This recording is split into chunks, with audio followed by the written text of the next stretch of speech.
Action. Action.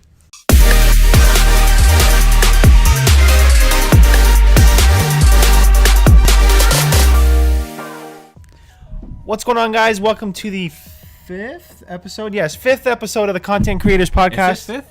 It's the fifth. Wow, I went by fast. It's been over a month since we started this. Welcome to the fifth episode of the Content Creators Podcast. Wait, the monitor. Dim. Oh yeah, I gotta dim this Dim the... so you guys don't see it in the back over here.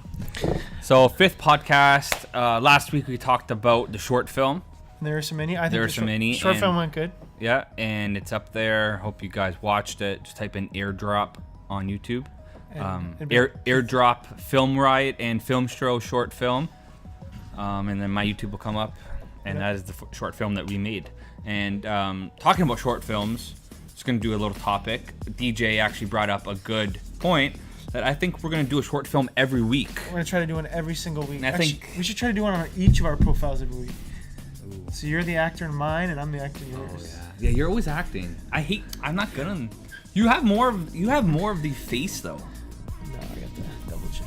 No, you got like the face. Like I'm like just meant to be No, behind. but you think you think No, you're no, meant to I be know. behind. You don't gotta feel bad for me. You No, don't gotta you feel. think you're meant to be behind. So, anyways, I think we're gonna be doing a short film every week, and this is just gonna be like, this is gonna teach us. This is gonna make us better. You know, going out there doing things. It's gonna get us better at what we love doing. You're not gonna learn by staying inside and you know only doing projects for competitions. You know, because when that competition comes, you have all these short films, and then you have more time behind the camera, more time in front of the camera, and you know the camera more. You know what settings are good.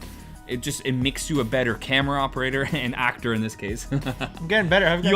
gotten compliments. Yeah. I've got Anna compliments. Yeah, that's right. Yeah, she just commented and she's like, the suspense. Yeah, she loves our film. Shout out to Anna. Well, I think we're gonna have her on the show, right? Yeah, she's just teaching a course, so we can't have her on Tuesdays yet. But I think eventually, when she's ready, we'll have her on the show, 100%. But yeah, so short films every week, once a week. What else were we gonna talk about? I was gonna say, why don't we talk about I just got a new phone, an iPhone XS. Oh yeah, that's right. And I took a picture the other night while I was in bed watching TV, and I couldn't believe how clear the picture was. That's right. Yeah, you sent me the photo. I'm like, what am I looking at? Yeah. Is there a ghost in the background or what? And I was like, what the hell I is... didn't even tell you. I just You sent didn't it tell to me. you, that's Like, it. I'm like, bro, I can send you a picture too, and I'll be like eating cheese and crackers like the one time. Yeah. So I sent him the pic, and I wanted to show him how clear the camera is, and It was clear. I was like amazed just how there's no grain in the photo whatsoever. I was like, you sleeping with your ADD or what? No. Yeah. And then even the edit came up pretty sick too. But What did you use to edit that? I use Lightroom Mobile. Oh yeah, I've never used Lightroom Mobile. I use it all the always time. So the camera apps that I use to edit my photos are Visco and Gamma. Gamma basically gives you like that film emulation, Yeah, the have it. I just Kodak don't and all use that. it. It's pretty sick. And have then Visco I like using because you can add like a nice fade, add that nice little S-curve fade look to your photo. You can do it on Lightroom too. Yeah, I know, but I'm just so used to Visco. Visco, yeah. I know. I started with Visco. And then I send it to Visco. I do the fade, and then one thing I like about it is I can add grain, and I'm a huge fan of adding grain yeah. to my images. Yeah, you can add that. I don't think you can do that on Lightroom. No, Or not on the mobile. On the desktop you can, but no, desktop you can't even. Oh yeah, that's right. What am I talking Yeah, about? you can add I do it all the time. yeah. I use just Lightroom and lens distortions now because of Peter McKinnon introduced me to the lens distortions, not Lightroom but lens distortions. Oh, lens distortions app. Yeah, app. That's pretty it. sick. I use that like, too sometimes. It's got the flares. It's got the snow. It's got rain. It's got fog. Yeah. It's got Got shimmer. that nice sun leak. Yeah, the sun leaks. Yeah, It's the got sun on the top there make it look like the sunny. eclipse, the half moon eclipse look. It's pretty sick. That's how bad Hamilton is. Like our weather's garbage. We gotta add fake sun. Yeah. Actually, Marco in Things video, you added that. I added. Yeah, so I have this program and it's called. We're gonna bleep that out so no one knows what it's called. No, I'm joking. So it's called Red Giant, and they have an add-on, and it's called sun flares. You told me about it, but I don't know. Yeah, and so the one way to make it look real is by adding keyframes. So it moves. So a keyframe from here, from the clip, and then you add another keyframe here, and basically you just make the sun flare move with the clip or motion of the clip to make it look like it was actually there and moving as you turned the lens or whatever. And I used it for this one wedding video, and it actually came out very good. It was really nice. Yeah. And for everyone who doesn't know what a keyframe is, so in Adobe Premiere, and I guess I don't know if it's in Final Cut, but you can set like different parameters on a setting, and then alter them. So if you want to move up the position of something, you can start it off at, say, the top left of the screen, and then the other keyframe would end up on the other end. So in the case of the flare, you want it to sort of move up and down with the light, and then shift from left to right, depending on how you can basically keyframe the anything, video. like video and audio. You can keyframe, like, the gain, like, when you have a song and then someone starts to talk, all you do is keyframe the gain all the way down to like -20, and then when they're done talking, keyframe 2 keyframes from when it starts to from the ending to the start, and then you can bring it back up to 0 decibels or whatever it was. You can keyframe anything. Yeah, keyframing is sick. In Final Cut, you can actually keyframe on the actual window previewer instead of in Premiere, where you can do it in the effects tab. Oh, you can do it like.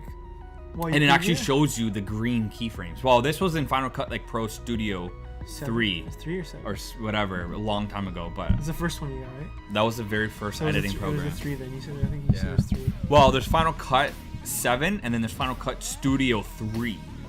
Oh, okay. Studio 3 comes with everything. Final Cut 7 is just an updated version of Final Cut. Yeah, gotcha. So Final Cut Studio, you get Apple Motion, you get like some sound programs, title program, there's a lot of stuff. The one thing I don't like about Final Cut, and I'm sure you can change it, but I didn't look into it, when you import clips into Final Cut, it actually saves those clips onto your computer.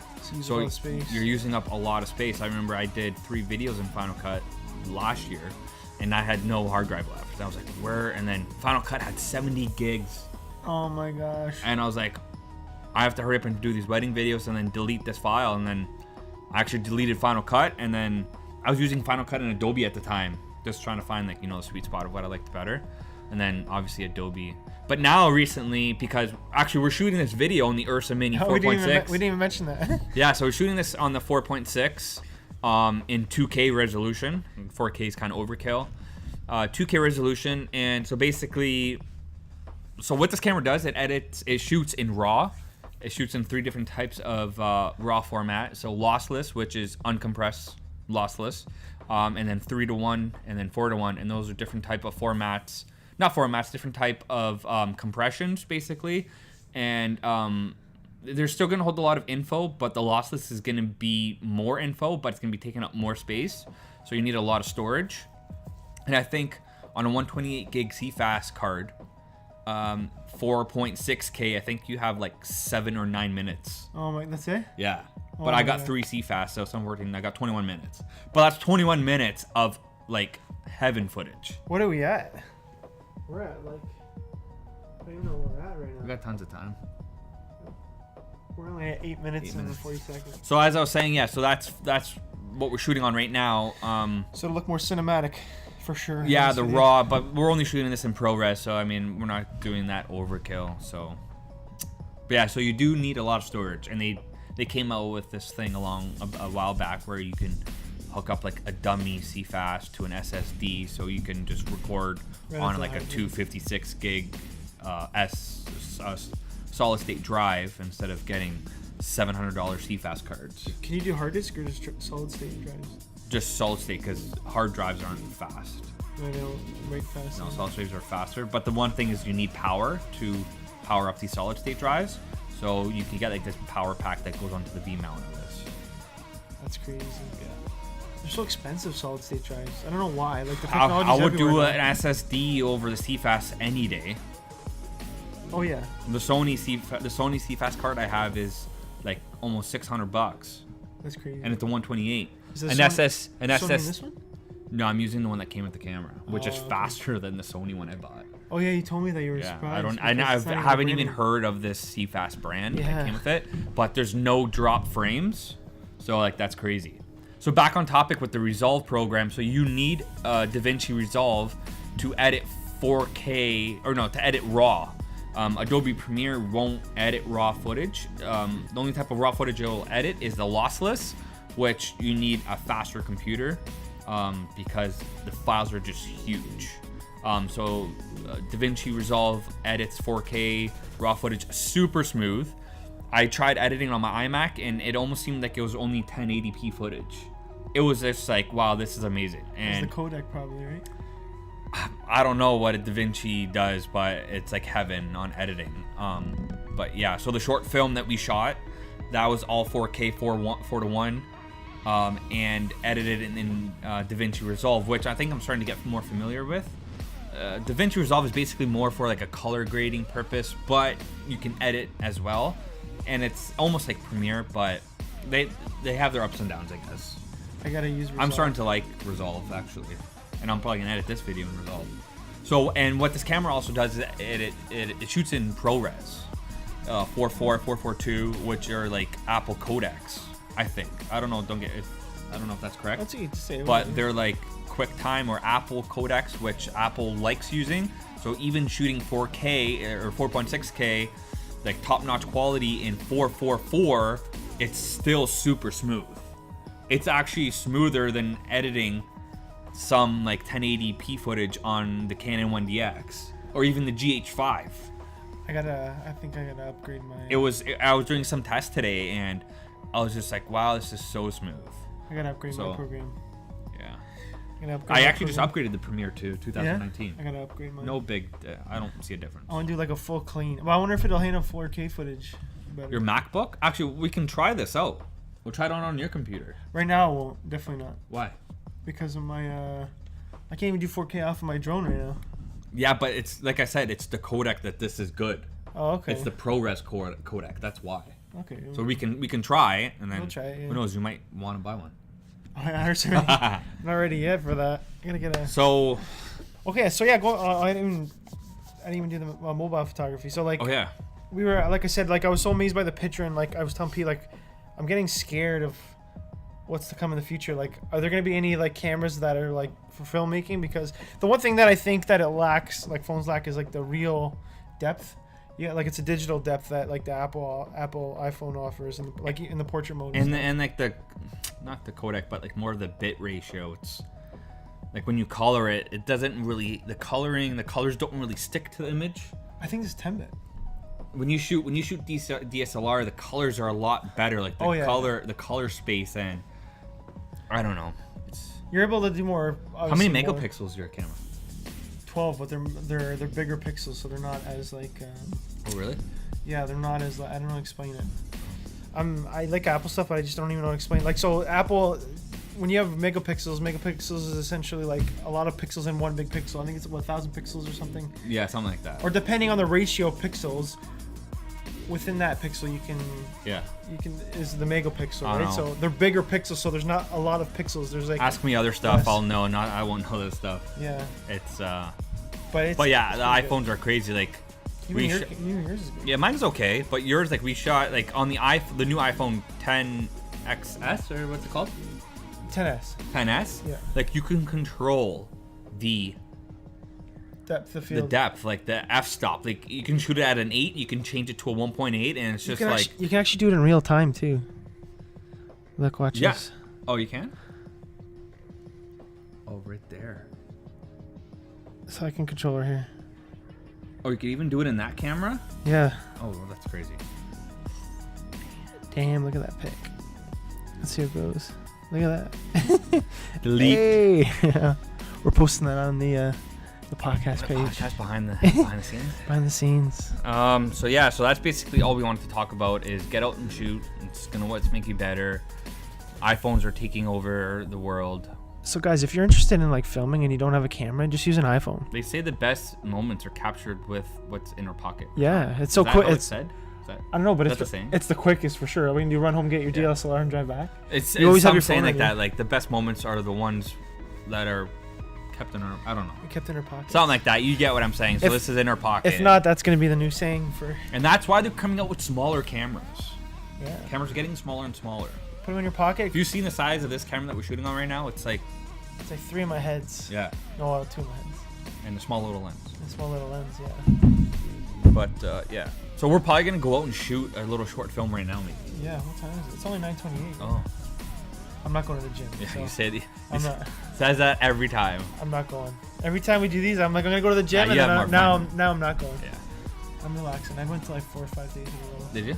I went Friday, Saturday, Sunday, and yesterday. Nice. So I need a break. So I think we're gonna end it here. Yeah, we're gonna end it here, guys. We'll see you guys next week. We have a special guest. We do. We've never met this person in person. I think we have 2 special guests in a row. Lined up, yeah. And then we're gonna take a break because Christmas. it's Christmas Eve. Yep. And then Christmas. Yep. Which I think I'm going somewhere, but we don't know. Anyways, where you going? Can't say. I know where you're going. So yeah, we'll see, and then we'll have a special guest. Can't tell you when, so just keep staying tuned. Don't forget to subscribe. We're trying to grow this to something different, and we're trying to get people on here, get people out. You know, not discovered, but just come on here and talk about how you started. What do you do? You know, like. Yeah, and like even if it's not, like I said, camera or videography related or photography. If you want someone to talk about, like, except politics, I hate talking about. Yeah, we don't want to talk about Trump. That stuff's boring. You know. I'm gonna bring it up next. Yeah, we should wear shirts that say "Screw Trump" or something. Yeah, you might not let us over the border. Anyways, but yeah, so we're gonna have a few special guests. We have a couple lined up. And then so stay tuned. We got more stuff coming, more short films, more videos as well. And don't forget to subscribe and follow the Spotify account, right? Do you have the Spotify? Or no, what do we have? The app? SoundCloud. I'm setting up Apple. I've been putting it off so much. It's okay. Maybe I can do it right now quick. I think people like the visuals too. We're gonna do both. We're gonna offer it all platforms because like we want people on Android to listen, we want people on Apple to listen, and the Apple's podcast app is like the most you're gonna listen to. You're not gonna go on SoundCloud unless you already have it. So actually, Katie's really pushed the SoundCloud. It worked. We got like 60 views, I think, on that. Oh yeah. Yeah. So we're doing okay. Don't worry about the views. Worry about how much of an impact you're making in this content creating world. Yeah. And start filming with your phones. Yes. All right, we'll see you guys next week. Peace.